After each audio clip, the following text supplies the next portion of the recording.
हाय दोस्तों, नमस्ते। उम्मीद करती हूँ आप सब ठीक होंगे। तो दोस्तों, अपन कबीर के पद देख रहे थे। कबीर के पदों में मैंने बीच में ये जो 5वां पद है इसका अर्थ छोड़ दिया था, तो उसके लिए मैं क्षमा प्रार्थी हूँ। अभी अपन 5वें पद की व्याख्या देखेंगे। तो देखिए 5वां पद क्या है। सतगुरु के सदके करूँ दिल अपनी का साच, कलयुग हम स्यों लड़ी पड़ा महकम मेरा बाच। देखिए सदके का मतलब है न्योछावर होना, साच का मतलब है साक्ष्य, दिल अपने का साच मतलब साक्ष्य मतलब प्रमाण होते हैं वे किसी चीज़ के लिए कोई गवाह देना, प्रमाण देना। कलयुग हम स्यों लड़ी पड़ा महकम मेरा बाच। स्यों का मतलब से, महकम का मतलब होता है दृढ़, निश्चित रूप से। और है बाच का मतलब वांछा, आकांक्षा, इच्छा। देखिए प्रसंग देखिए इसमें। प्रस्तुत साखी कबीर के गुरुदेव के अंग से उद्धृत है। इसमें कबीर राम नाम देने वाले अपने गुरु को, अपने आप को न्योछावर कर देने की दृढ़ अभिलाषा रखते हैं। इसी बारे में इस पद में वर्णन प्रस्तुत किया गया है। अर्थात जो राम नाम का ज्ञान गुरु, अभी बीच में थोड़ा सा व्यवधान आ गया था, मुझे नहीं पता मैंने कहाँ छोड़ा था इसको, तो अभी दोबारा से देखते हैं। प्रसंग शायद मैंने आपको इसका बता दिया था। हाँ, अब व्याख्या देखते हैं इसकी। सतगुरु के सदके करूं दिल अपनी का साज, कलयुग हमसे लड़ी पड़ा महकम मेरा बाज। कबीरदासी कह रहे हैं कि मैं अपने दिल को साक्षी मानकर, दिल अपनी का साच मैंने बताया ना कि साक्षी, कि दिल में मेरे दिल को साक्षी मानकर या अपने हृदय को साक्षी मानकर, अर्थात सच्चे हृदय से अपने सतगुरु के चरणों में अपने आप को न्योछावर करता हूँ। कलयुग मेरे इस कार्य में बाधक बनता है, किंतु सतगुरु की कृपा से मेरा कोई भी कुछ नहीं बिगाड़ सकता। कलयुग हमसे लड़ी पड़ा, अर्थात कलयुग मेरे इस कार्य में मेरा पीछे पड़ता है, मेरे मार्ग में अवरोधक पैदा करता है। महकम मेरा बाच, आगे अर्थात मेरा कोई कुछ भी नहीं बिगाड़ सकता। अर्थात कबीर कह रहे हैं कि सबसे ऊपर गुरु है, मेरे जीवन में गुरु का सबसे बड़ा आभार है। इसलिए मैं कृतज्ञतापूर्वक ये कहना चाहता हूँ कि मैं मेरे गुरु के ऊपर सर्वोच्च न्योछावर करना चाहता हूँ। अब इसमें देखा जाए तो अलंकार है, अनुप्रास अलंकार है। और इसमें कबीर ने विशेष बात यह है कि कबीर ने अपनी आत्मा को साक्षी मानकर अपनी बात कही है। अपनी आत्मा का जो अनुभव है वो उन्होंने इस पद में बताया है। तो 5वां पद हो चुका है। उम्मीद करती हूँ आपको समझ में आ रहा होगा। तो आगे देखते हैं अपन। आगे है 11-12 के पद मैंने बता दिए हैं। अब है 13वां पद। तो इसमें देखिए, ज्ञान प्रकाश्या गुरु मिलिया, सो जीनी बिसरी जाई, जब गोविंद कृपा करी तब गुरु मिलिया आई। एक बार आप कमेंट करके मुझे बता दीजिएगा कि मैंने 12वां पद पढ़ा दिया क्या, मुझे ध्यान नहीं है। और जो भी बीच में पद छूट जाते हैं आप कमेंट करके बता दीजिएगा कि मैम इतने नंबर के पद छूट गया है। तो मैं अभी 11वां पद बता रही हूँ। ये 12वें पद के बारे में मैं कन्फ्यूज में हूँ, इसमें है या नहीं है, पढ़ा दिया या नहीं पढ़ा दिया। तो एक बार आप मुझे इसमें बताने का कष्ट करें कि मैंने इसमें पढ़ाया या नहीं पढ़ाया। ज्ञान प्रकाश्या गुरु मिलिया, प्रकाश्य का मतलब प्रकाश, प्रकाशित होना। गुरु मिलिया, सो जीनी बिसरी जाए, बिसरी का मतलब भुला देना, जब गोविंद कृपा करी तब गुरु मिलिया आई। देखिए ज्ञान का मतलब ज्ञान होता ही है, आत्मा परमात्मा संबंधी ज्ञान होता है, उसके लिए आया है। प्रकाश्य का मतलब प्रकाशित करना। सो जीनी का मतलब उसे, जीनी का मतलब नहीं, बिसरी मतलब भुला देना, भूल जाना। प्रसंग देखें इसका तो क्या है। प्रस्तुत पंक्तियाँ कबीर के गुरुदेव को अंग से उद्धृत है। कवि ईश्वर की कृपा से ज्ञान प्रदान करने में सक्षम गुरु के मिलने के बारे में वर्णन कर रहा है। मतलब कबीर बता रहा है कि ईश्वर की कृपा से जो ज्ञान मिलता है, ईश्वर की कृपा से हमें जो ज्ञान मिलता है वो गुरु के माध्यम से ही मिलता है। ये बात उन्होंने इस पद में बताई है।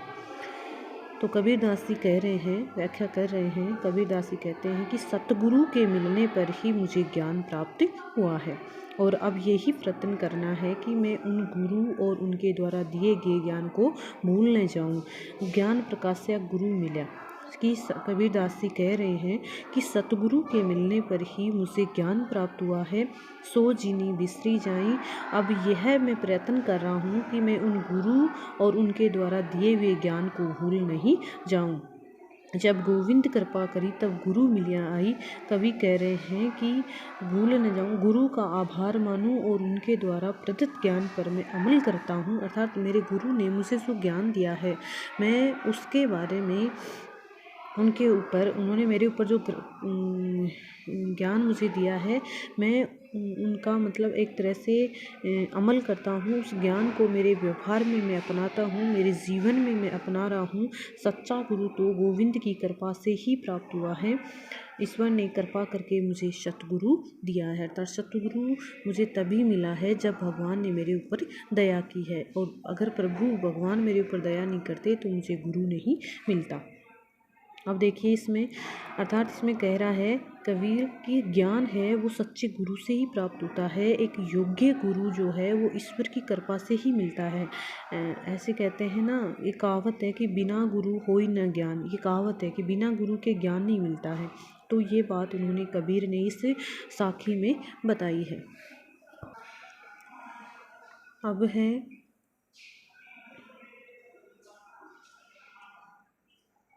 अगला पद है, कबीर गुरु गरवा मिल्या, रली गया आटे लूण, जाति पाति कुल सब मिटे, नाव धरोगे कौन। कबीर गुर गरवा मिला, गरवा का मतलब है गौरवशाली, मिल्या मिल गया, रली गया का मतलब है रल जाना, आप बोलते ना रल गया, मतलब घुल मिल जाना, जैसे ये इसी में रल गया, ऐसे आप बोलते हो लैंग्वेज में। रली गया का मतलब होता है घुल मिल जाना, आटे का मतलब आटा, लूण का मतलब लूण नमक होता है, जाति पाति कुल सब मिटे, नाव धरोगे कौन।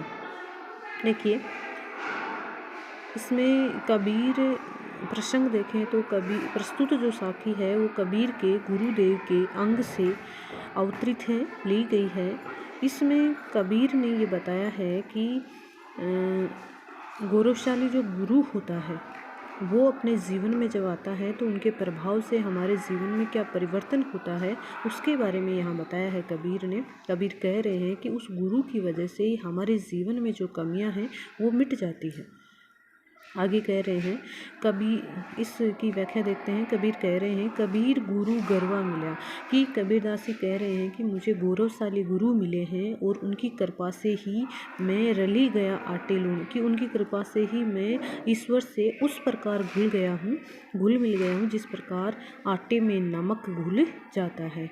कि जिस प्रकार अपन आटे में नमक डालते हैं तो अपन को पता नहीं चलता कि इसमें नमक अपन डाल दिया, वो दिखाई नहीं देता अपन को, मतलब उसका स्वाद चखते हैं तभी अपन को पता चलता है। ठीक वैसे ही यहाँ पर कबीरदास जी कह रहे हैं कि मैं मेरे गुरु की वजह से ही उस प्रभु से मिला हूँ, जिसकी वजह से उस प्रभु से इस प्रकार से मिल गया हूँ जिस प्रकार आटे में नमक घुल मिल जाता है, वो दोनों एक हो जाते हैं।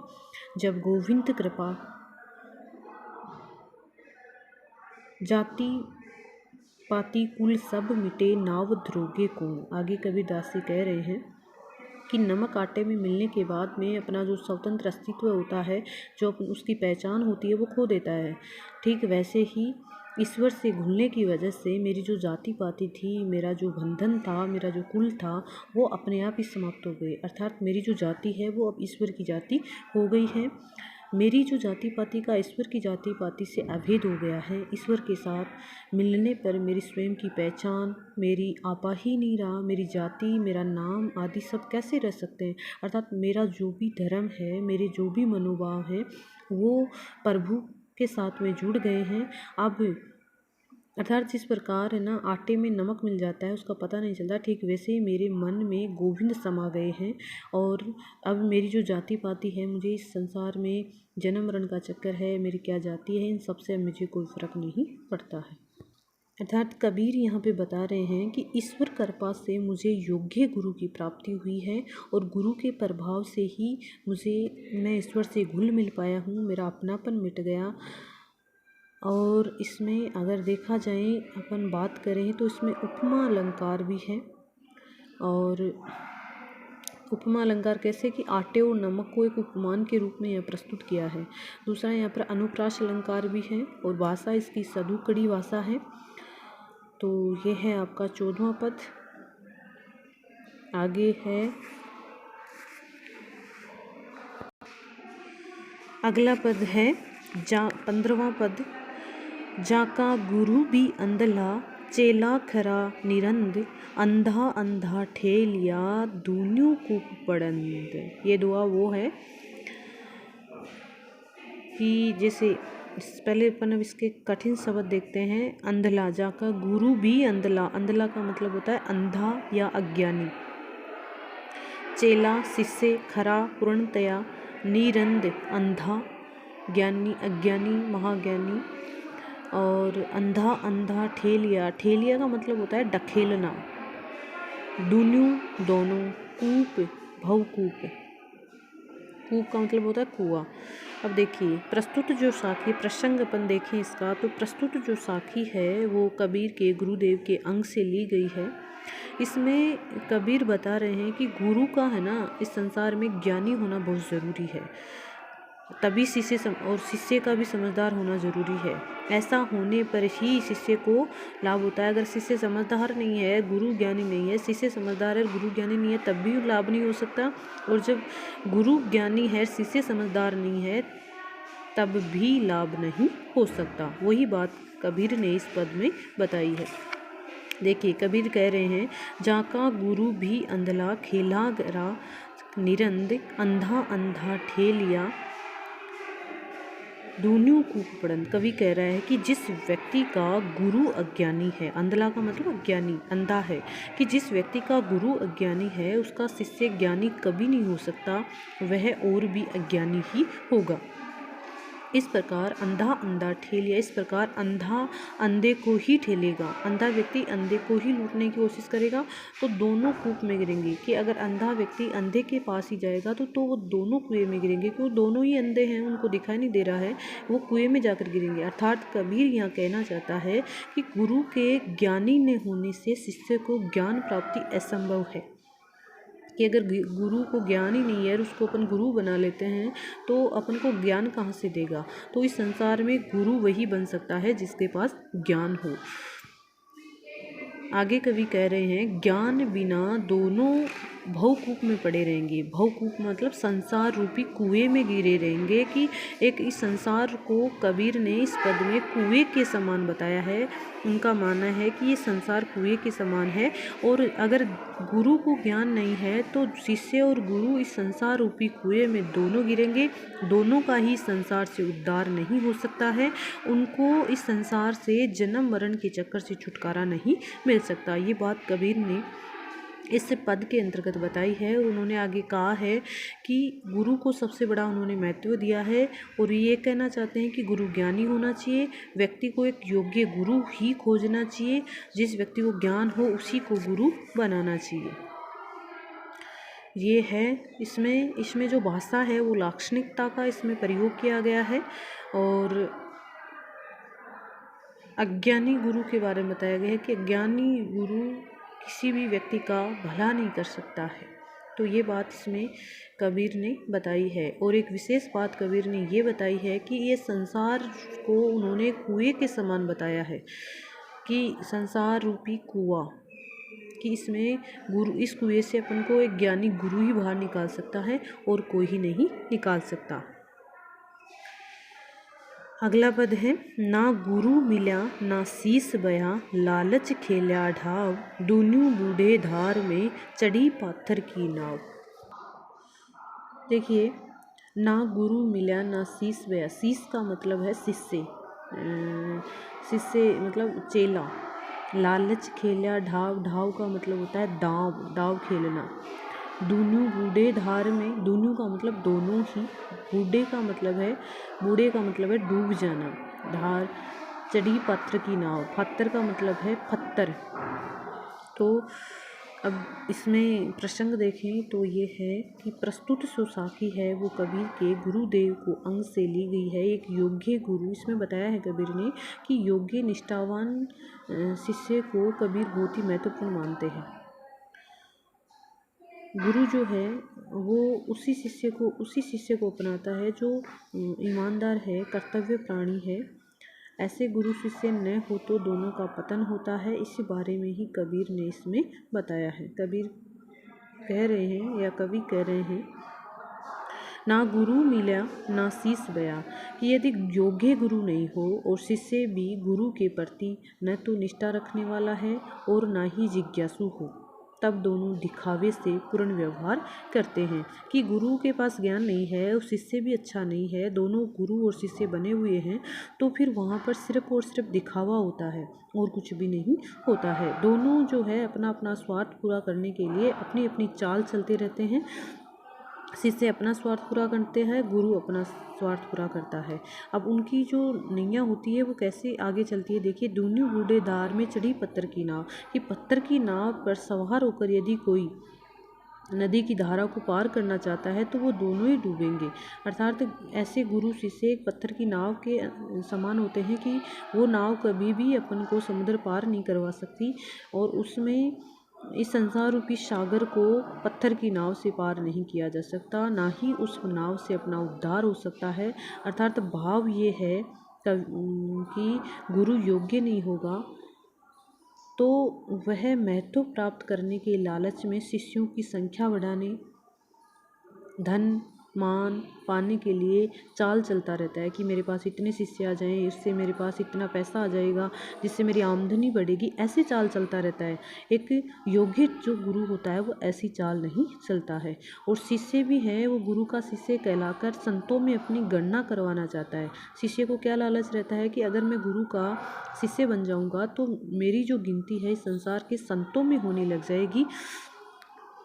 आगे कह रहे हैं, वह साधना में सफल कैसे। अब ऐसे शिष्य और गुरु कैसे साधना में सफल होंगे, कैसे उनको तपस्या मिलेगी। बिना साधना और ज्ञान के संसार रूपी समुद्र को पार करना बहुत ही मुश्किल है। यही बात कबीर ने इस पद में बताई है। और वो कह रहे हैं कि समाज में चारों तरफ है ना लालच है, स्वार्थ है, वैमनस्य का भाव है, बुराइयां हैं आदि स्वाभाविक रूप से रहती हैं। लेकिन ये बुराइयां तभी दूर हो सकती हैं जब अपन को अच्छी शिक्षा मिले। अच्छी शिक्षा मिलने से ही अपनी ये जो बुराई है वो दूर हो सकती हैं, और ये बुराई एक अच्छा गुरु ही अपने अंदर से दूर कर सकता है। तो ये बात है इसमें। तो 16 नंबर का पद मैंने आपको बता दिया है। आज के लिए इतना ही। धन्यवाद। उम्मीद करती हूँ आपको ये वीडियो समझ में आया होगा।